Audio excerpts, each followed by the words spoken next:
Namaskar and welcome to this exciting episode of Sattology, debunking mythology. Sattology means science of truth or study of truth. Opposite of that is mythology, which means science or study of fake lie imagination. So last week you saw, or 2 weeks back, you saw Jatayu tales. Today we are going to Sugriva tales. Not the same as Nileshok, something different and focused on my favorite Parvat mountain, Mahendra. So let us welcome with Jeevan Rao, who is an excellent research on these things, highly recommended by Nileshok and Rupa Bhati, both of them. Namaskar, Jeevan ji.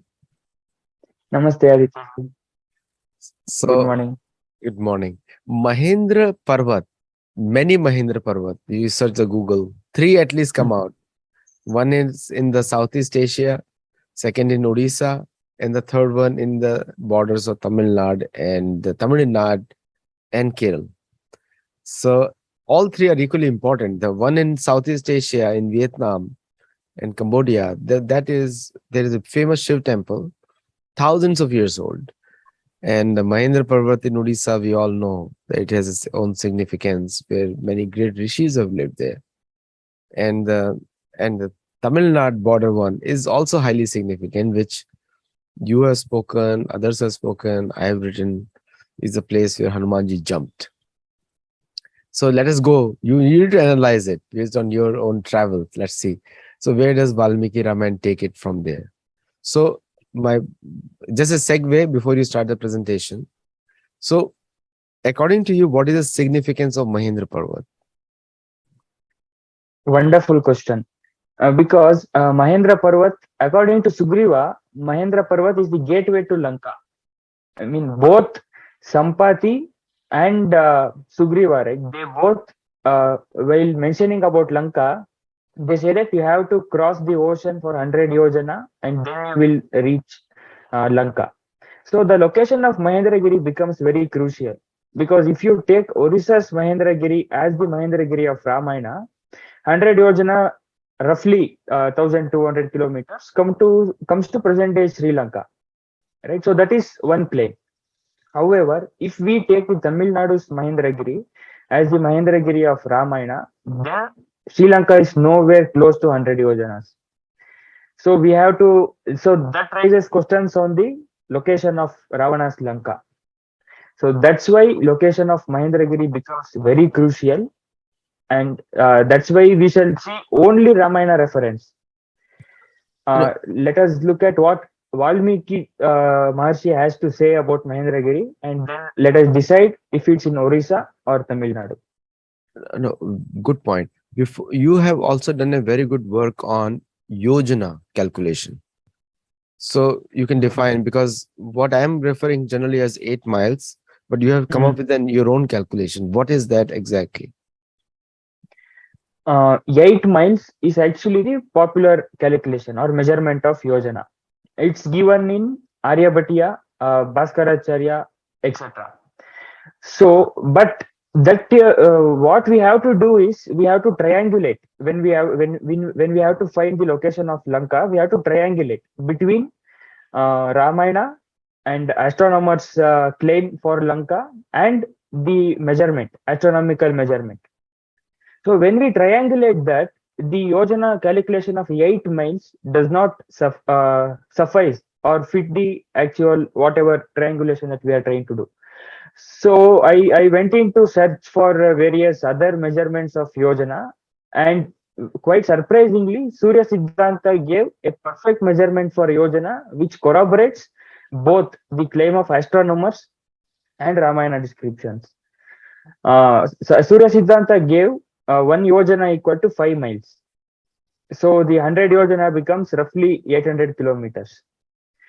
In fact, in one of the future episodes in the same Geography of Ramayana series, when we discuss Ravana's Lanka, we will use this as one of the triangulation points, the accurate measurement of yojana.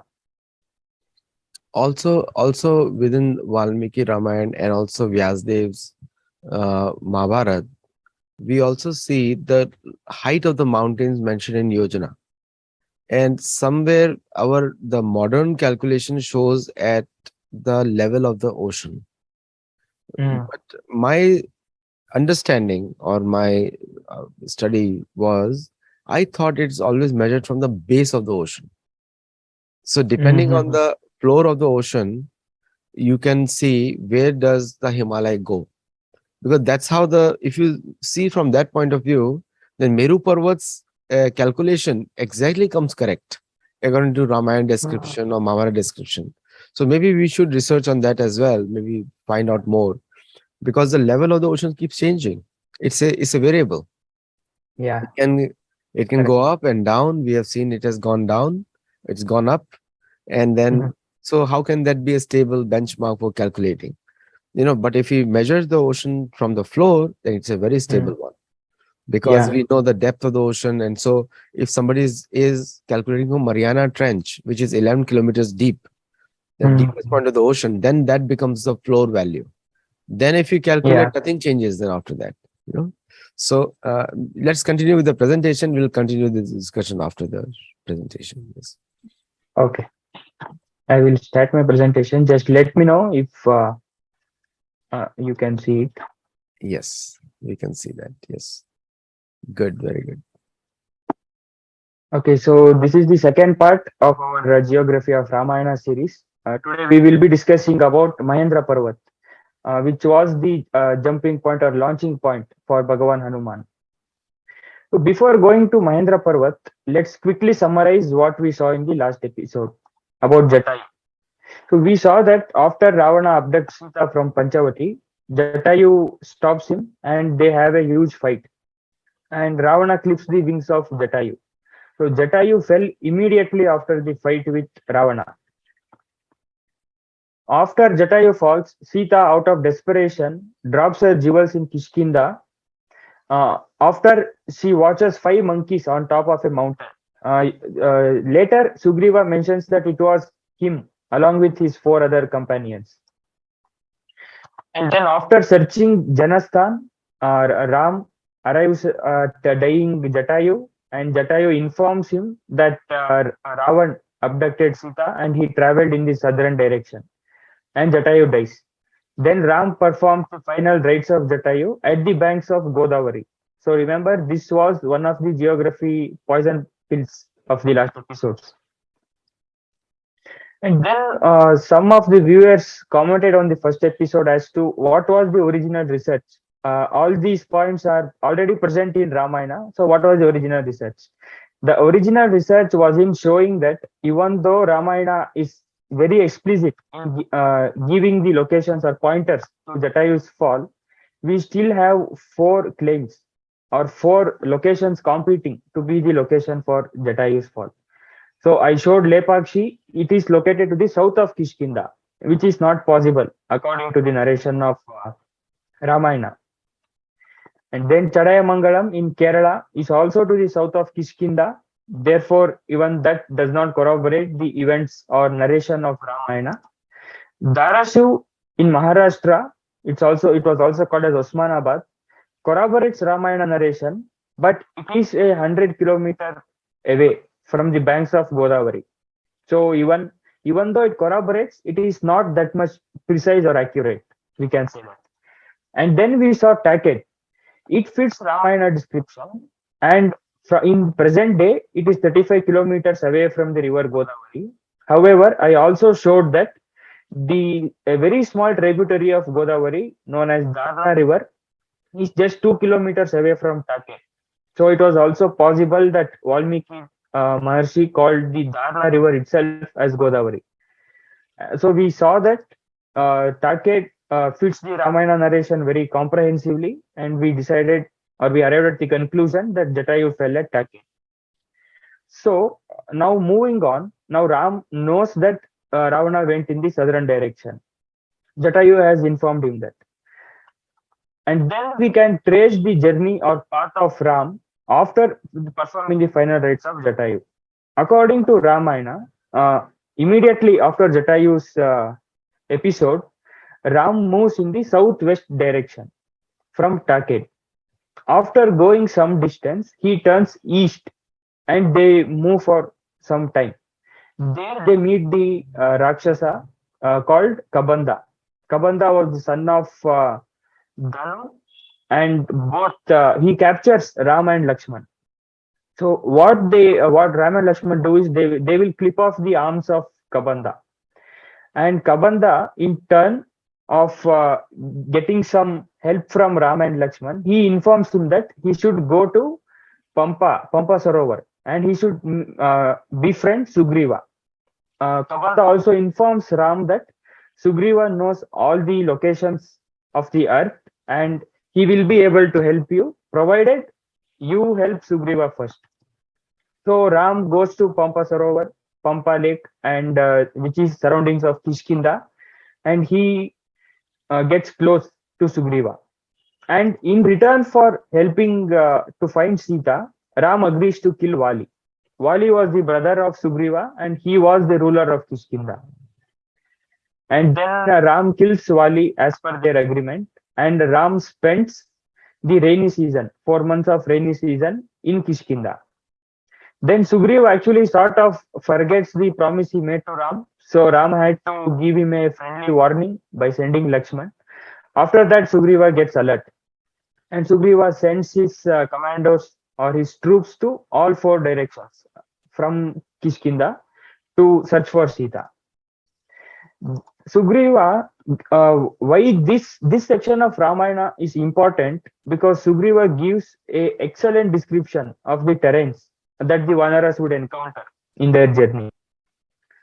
And Sugriva selects the most decorated generals or chieftains for the southern direction.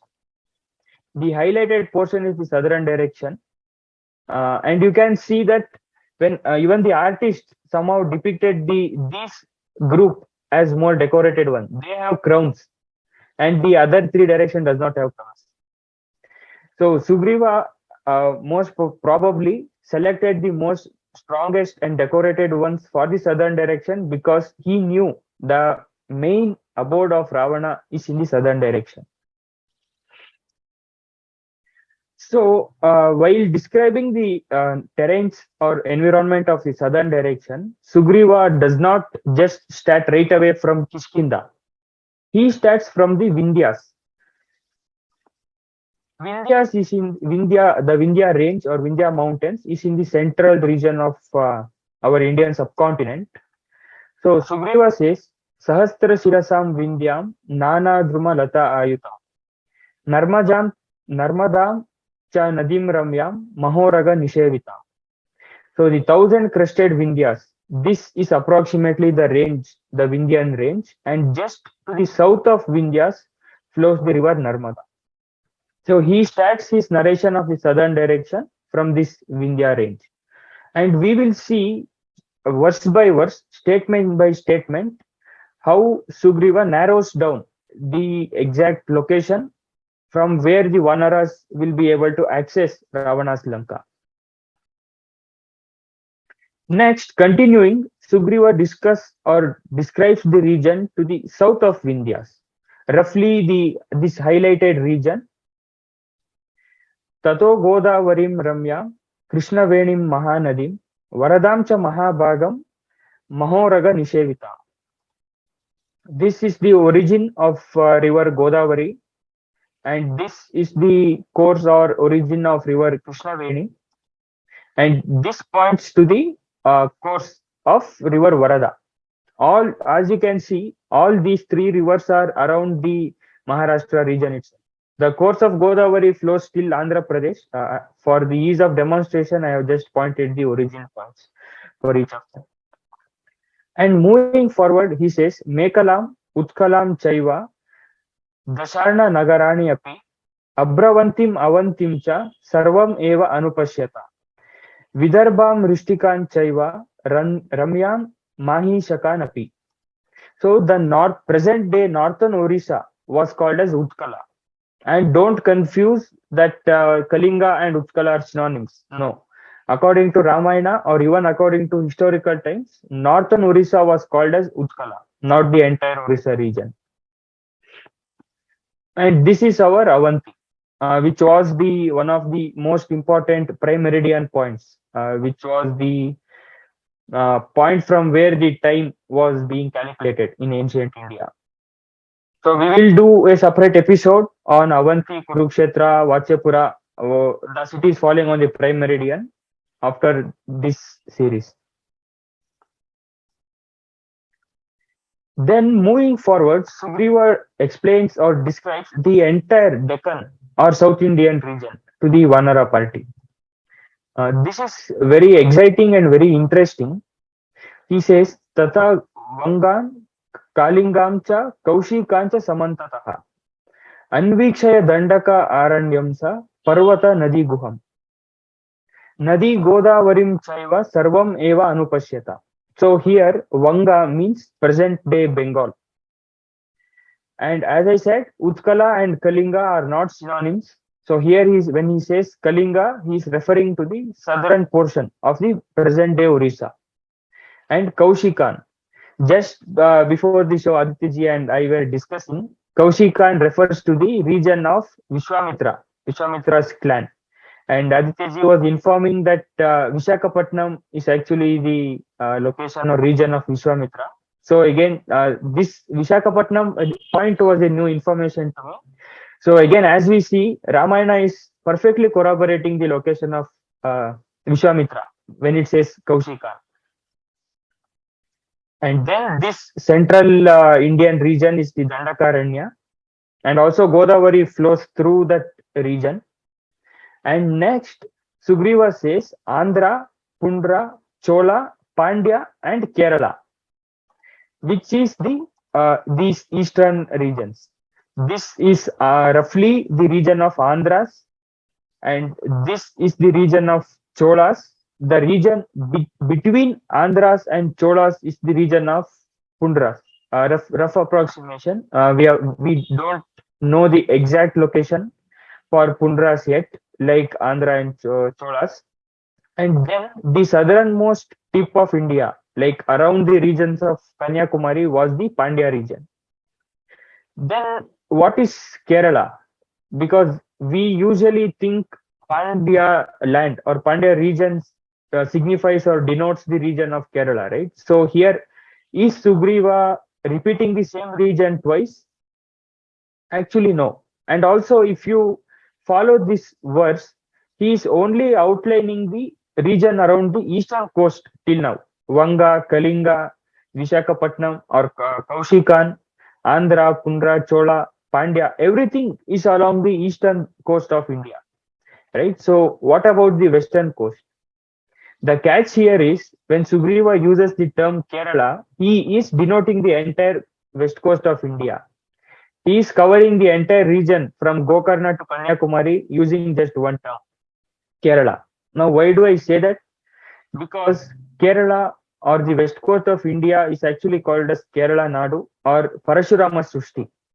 So it is, according to the legends, it is believed that Parashuram threw his axe from Gokarna and it fell on in Kanyakumari, and the ocean receded for that entire region. So historically, Kerala was denoted by the entire west coast of India from Gokarna to Kanyakumari. In fact, we don't even need this much explanation to prove this point. The very next verse or in the very next statement, Sugriva gives a very precise description to prove this point. Sugriva says, Ayo mukha cha gantavya parvato dhatu manditaha vichitra shikara shriman chitra pushpita kananaha. So he basically means you will go through the region rich with iron ore mines. Okay, now any guesses where the iron ores are primarily concentrated? No need to guess. This is iron ores are concentrated along the western coast of India. And moving forward, Sugriv also says, Suchandara vanodvesho margitavyo mahagirihi tatra drakshata kaverim vihirutam apsaroganau. Now, note that Sugriva is saying iron ore mines, sandalwood trees, and river Kaveri in that same order. Right? So, using that, we can perfectly outline the path that Sugriva is suggesting for the Vanaras.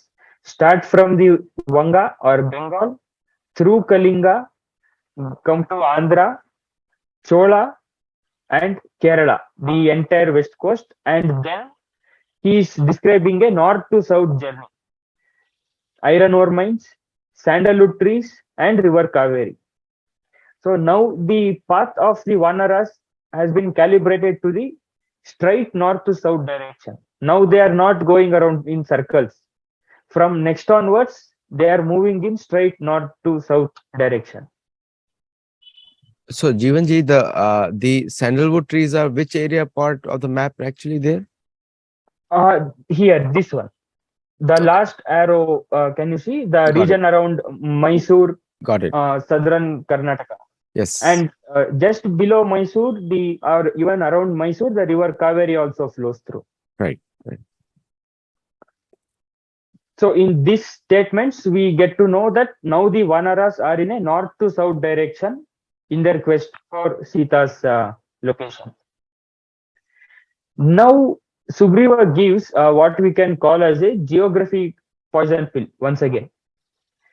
He narrates the journey in the southern direction till the Vanaras reach the station of Agastya along the Malaya Ranges. Malaya Ranges means we can call the southernmost western Ghats as the Malaya Range. So Sugriva says, Tasya asinam nagasya agre malayasya mahojasam drakshata aditya sankasham agastyam rishisattama. What's very interesting is, till date in Tamil Nadu, we see a hill station named as Agastya Malai.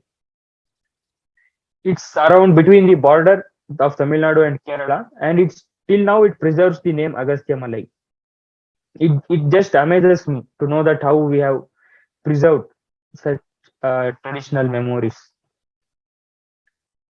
And going forward, Sugriv provides one more geography poison when he says that after the Vanaras pass the station of Agastya, they come across river Tamraparni. Sugriva says, Tatha tena abhyanugnatah prasannena mahatmana Tamraparnim grahajustam tarishyata mahanadi. So once you cross the Agastya station, you will come across river Tamraparni. And what's fascinating is, present there is a river in Tamil Nadu called as Tamraparni, and it originates from the mountain Agastya Malai. So there can't be much more precision about the description from Sugriva. Next, after the Vanaras cross the Tamraparni river, they enter the Pandya region. So this is what Sugriva informs the Vanara party. Sugriva says, Tato hemamayam divyam muktamuni vibhushitam yuktam kavatam pandyanam gata drakshata vanaraha. So roughly, as I said before, the Pandyan region can be estimated as the southernmost tip of Indian subcontinent. So if this is the Agastya Malai, the point I'm showing here on the map, after crossing river Tamraparni, this shows the region of Pandyas. It is in this southernmost region that Sugriva informs that the Vanaras will come across mountain Mahendragiri. Tata samudram asadya sampradartha arthanishchayam Agasthyena antare tatra sagare viniveshita Chitrasanu nagha Sriman Mahendra Parvatottamaha. So we just saw how Sugriva is precisely narrowing down the region. He starts from the broad and wide Vindhya range, and then he covers the entire southern Vindhya range in a set of 2 or 3 shlokas, and then he covers the entire eastern coast when he says Vanga, Kalinga, Andhra, Chola, Kerala, Pandya, and he also shows or describes the entire western coast when he says the term Kerala. And we also saw Sugriva recalibrating the Vanaras to a straight north to south direction when he says Ayomukha, I mean iron ores, or sandalwood trees and river Kaveri. So it is now he is also further increasing the resolution when he says that we have to reach the station of Agastya you have to cross river Tamraparni, and you have to enter into the Pandyan region.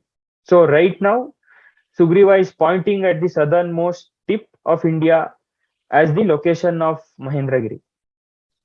So now the let's check if in any way, in any sense, does Odisha's Mahendragiri qualifies to be the Mahendragiri of Ramayana or Mahendragiri of Sugriva.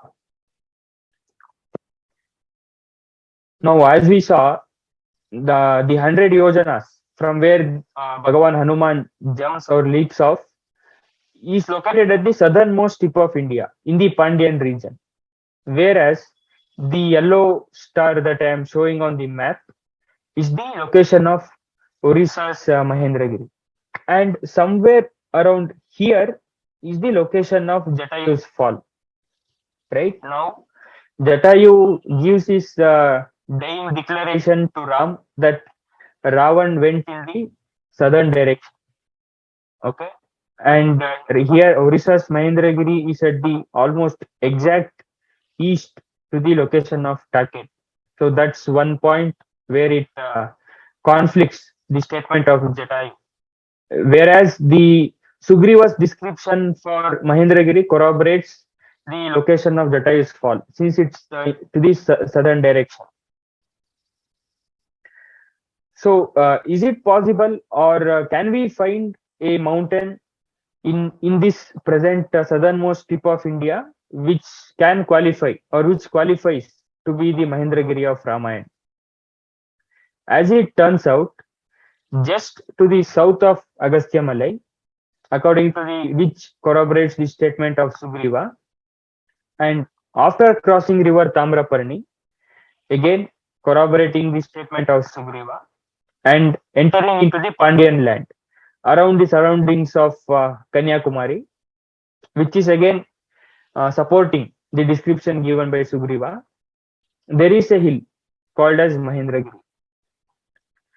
And as I explained, this Mahendragiri or this location supports or corroborates the entire description of the southern direction till now given by Sugriva. So it is from here Hanuman crossed the ocean for close to 100 yojanas. Remember, I am saying close to 100 yojanas, not exactly 100 yojanas. If you read Ramayana, you can see the supporting evidence for that. We will possibly come back to this statement in the next episodes. So, quickly to summarize, we saw how precise and how exact the descriptions given by Sugriva for his Vanara party to search for Sita. After the fall of Jatayu, Ram moves in the south west direction and then takes a turn to the east where he meets and defeats Kabanda. And Kabanda gives a turning point to Ramayana when he says that Rama should arrive at Kishkinda and help Sugriva and make or create a sort of friendship with him. So Ram kills Vali and Sugriva helps Ram in finding Sita. So as a part of their agreement, Sugriva dispatches his troop in all four directions. And he chooses the strongest group of Vanaras to go in the southern direction. And he gives them a clear roadmap as to the locations or terrains that they come across. So he starts his description from the Vindhyan region and he covers the entire Deccan region. And then he narrows down. First, he starts from a very broader canvas and he begins to narrowing down his search area slowly. So the Mahendra Parvat has to be to the south of Agastya Malai, one geography poison pill. Mahendragiri has to be to the south of Tamraparni, second poison pill. So we saw that the Mahendragiri of Tamil Nadu corroborates all these narration given by Sugriva. And so we can say that the Mahendragiri of Tamil Nadu is the Mahendra Parvat of Ramayana.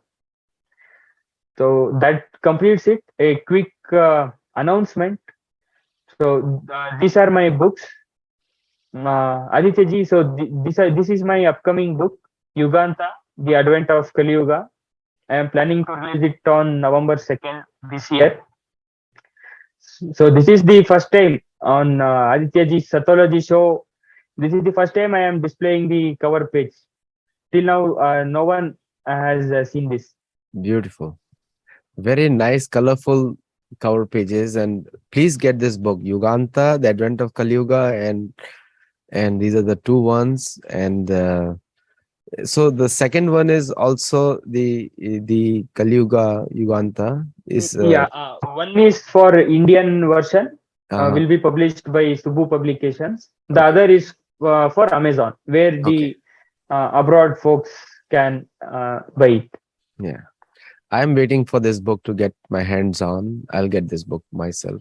So viewers, if you can wait till November and get these books, because people have doubts on Kali Yuga, whether it's going on, and some people say it's already ended.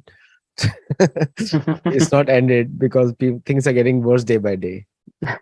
And Yeah, before the end, there is a Kali Yuga coming. So Kalki Avatar coming. So Kalki. Yeah. so don't wait for him. Just go before that. Yeah. So this book discusses anything and everything related to Kali Yuga, Yeah. especially Kali Yuga beginning. Around 10 plus Puranas, close to 100 evidence from Mahabharata. So once I complete this series on Ramayana, Yeah. we will have a very long series about Kali Yuga. We will That's do a elaborate Purva Paksha and diverse classification of evidence from Mahabharata. yeah. So till that time, if any viewers have any queries, they can contact me on my blog. I have given the link for blog here, or you can also message me on my Twitter handle. Yes. Thank So you. yeah, that completes my presentation, Aditya ji. Thank you so much. And also, you can connect Jeevan Rai on Twitter. You saw the Twitter handle, and also you connect with him on his blog as well.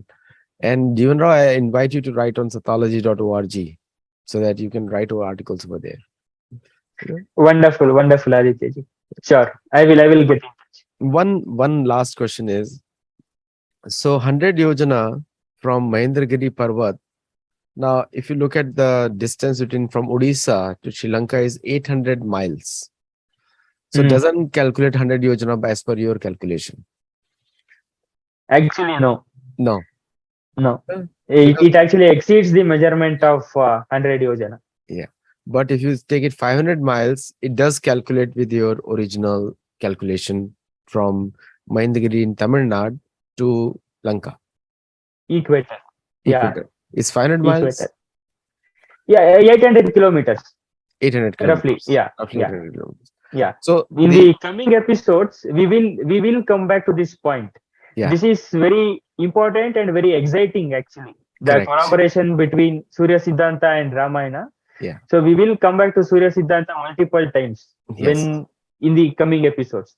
And I'll These also, mm, Yeah, I'll also bring my Surya Siddhanta. So we'll actually go by Shloka over there. And then we will yeah, sure. see where exactly 00 meridian where Surya Siddhanta mentions Lanka is. You know? Yeah. So there So was these one. are just stepping stones. Yes, Location of Jatayu and Mahendragiri. yes. Using these, we are aiming to find the location of Ravana's Lanka. And I also like in Valmiki Ramayana, such vivid details are there. Iron ores, sandalwood trees. Like these are the things to note because these things are still there today. Nothing has changed. And still there Yeah. today. And like the also when we take Sugriva's travel to the east, Sugriva's armies travel to the east, we can also say the description of Suvarna Khan in Yavadvip. Mm, So yeah. so then all those things because this is the beauty of Valmiki Ramayana, where whatever is mentioned is still there today also. It's not something vanished, it's still there today. Yeah. Yeah. So, and And also, along with this precision, right? The greatness of Valmiki Maharshi and Ramayana is that it romanticizes the things beautifully, beautifully. much more than the present day Bollywood movies, we can say.